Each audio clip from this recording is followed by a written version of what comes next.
গাছের ফাঁকে মেঘেরা লুকিয়ে থাকে, কিছু দূর হেঁটে এক পাড়ায় যাব চল। বিন্নি ধানের চাল চড়িয়ে বাঁশকুড়ুল মাখিয়ে এক পৃথিবী তৃপ্তি নিয়ে খাবে কিনা বল।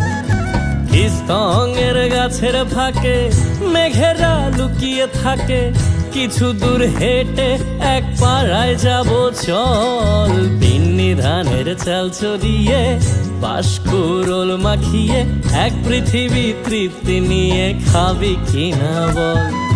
সন্ধে নেমে